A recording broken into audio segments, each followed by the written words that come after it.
અમરેલી જિલ્લાના રાજુલા તાલુકામાં આવેલા વિક્ટર ચોકડી પેટ્રોલ પંપ પર ધમકી મળવાના મામલે હવે વિવાદ વધુ ગરમાઈ રહ્યો છે। પેટ્રોલ પંપ સંચાલકના આક્ષેપ મુજબ સુરતના સચિન પોલીસ સ્ટેશન સાથે જોડાયેલા પીએસઆઈ જયસુખ બારૈયાના નામે ડીઝલ ભરાવવા બાબતે ગઈકાલે ધમકી આપવામાં આવી હતી। ડીઝલની અછત વચ્ચે પોલીસ કર્મચારી દ્વારા ધમકીભરી ભાષાનો ઉપયોગ કરાયો હોવાના આક્ષેપો સામે આવતા અનેક સવાલો ઉઠી રહ્યા છે।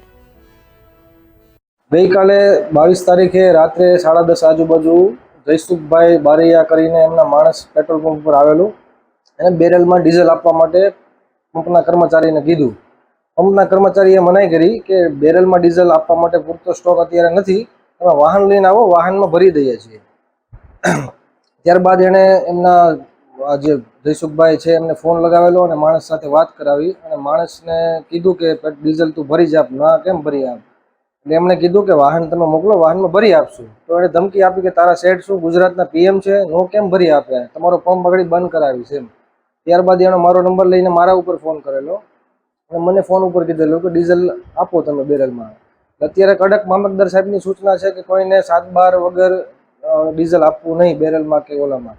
વાહનોની ટાંકીમાં આપણે આપીએ છીએ, એની આગળ 7-12 હતા નહીં, કોઈ વસ્તુ હતી નહીં। અને અગાઉ પણ એનો ફોન આવેલો હતો, ત્યારે કીધું કે હું પીએસઆઈ સચિન સુરતમાં છું અને ડીઝલ જોઈએ છે। એટલે અમને એમ હતું કે કદાચ પોલીસ સ્ટેશનમાં કંઈક જરૂર હશે, એટલે અગાઉ 100-125 લીટર જેવું આપણે આપેલું હતું। ત્યારબાદ અત્યારે ના પાડતા એણે ધમકી આપી કે તમારો પંપ બંધ કરાવી દેશું, તમારા પંપને સીલ કરાવી દેશું અને તમારી ઉપર કેસ ઠોકીશ ને તમને હલવાડી દઈશ, એ રીતની ધમકી આપી હતી। ત્યારબાદ અમે ડુંગર પોલીસ સ્ટેશનમાં અરજી